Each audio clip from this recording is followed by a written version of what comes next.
लखीमपुर सान्हे पर supreme court में आज भी समाअत होगी। उत्तर प्रदेश हुकूमत को इस केस में आज स्टेटस रिपोर्ट दाखिल करना है। दरअसल जुमेरात को अदालत ने रियासती हुकूमत को इस केस में हुई पेशरफ्त की मालूमात देने का हुक्म दिया था।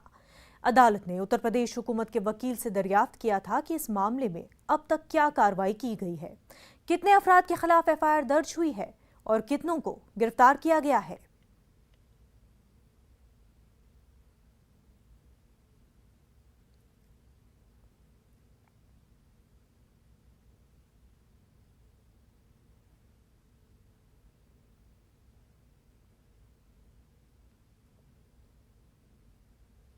हमारे नुमाइंदे मनोज शर्मा इस वक्त हमारे साथ जुड़ चुके हैं। मनोज, आशीष को पूछताछ के लिए बुलाया गया था लेकिन वो हाजिर नहीं हुए हैं, अब आगे कैसे कार्रवाई होगी?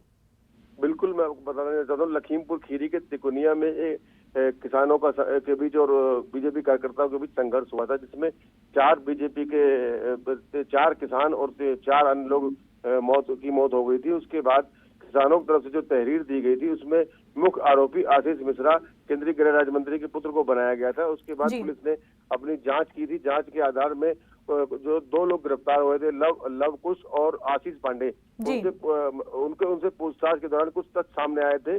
उनके बाद उनके आशीष मिश्रा के घर पे एक देर शाम में एक नोटिस चस्पा की गई थी। उन्हें 10 बजे तक आज सुबह हाजिर होने के लिए अपना पक्ष रखने के लिए बुलाया गया था क्राइम ब्रांच ने, लेकिन अब 10 बजे तक सुबह क्राइम ब्रांच तक आशीष मिश्रा नहीं पहुंचे। पुलिस अपने लीगल एडवाइजर के जरिए सलाह कर रही है कि क्या आगे कदम उठाया जा सकता है, क्या एक नोटिस और सर्व किया जा सकता है या उनको फरार घोषित किया जा सकता है। जी बिल्कुल मनोज, बेहद शुक्रिया आपका।